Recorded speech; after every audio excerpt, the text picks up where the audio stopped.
I grew up on the East Coast, 2 miles from an oil refinery town, and so I was having flashbacks to accidents that had happened there and smells and sounds and sights.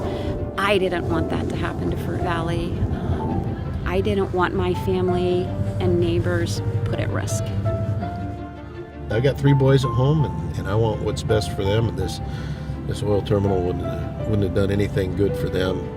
It was enormous. It's 360,000 barrels a day throughput, the number of trains and the number of boats that means, the chance for any kind of harm from that number of storage tanks, it was astounding. So I just remember when we first heard about the increased traffic that would come with the Tesoro proposal, it was immediate. What are we going to do and how can we participate? One thing that my union has taught me is not to be afraid to fight for what you believe in.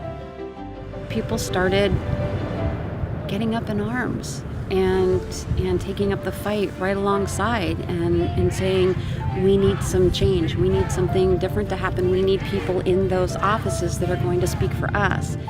Stand Up to Oil had done a lot of work to get people to our hearings, and that hearing was absolutely amazing.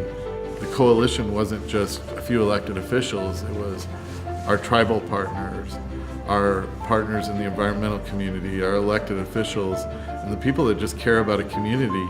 WEC was able to bring in the groups from Spokane and the groups from the Columbia River Gorge and the groups out on the coast to be able to say we're working together on this project. So you had to have WEC leadership, elsewise it wouldn't have been as cohesive a whole.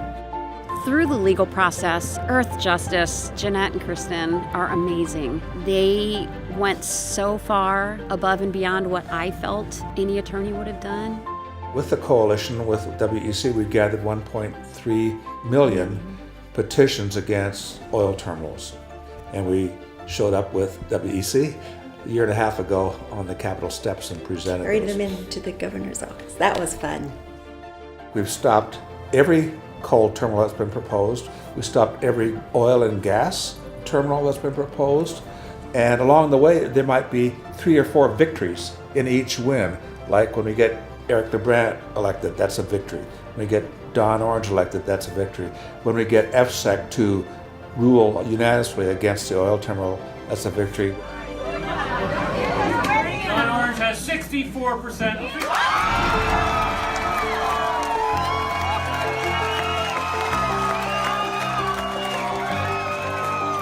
And then you're hopeful that having a governor that's on the right side of issues is going to benefit the citizens as well. This could be one of the most important fights we've ever been in, and not only to keep an oil terminal out of our community, but as far as bringing the community together. Whether we were individual or a group or an organization, we all came together. It was kind of like Fruit Valley's own tiny little miracle, and it just grew and grew and grew. Don't ever feel like you're too small to accomplish great things. It's using this as a lesson that together we can stop something like Tesoro from happening, and no matter how much money they spend, we can start moving towards other initiatives that switch us to a carbon-free economy. But we need to take the next step and fight for a carbon-free future. I think a lot of us know what comes next. We're ready. I'm ready.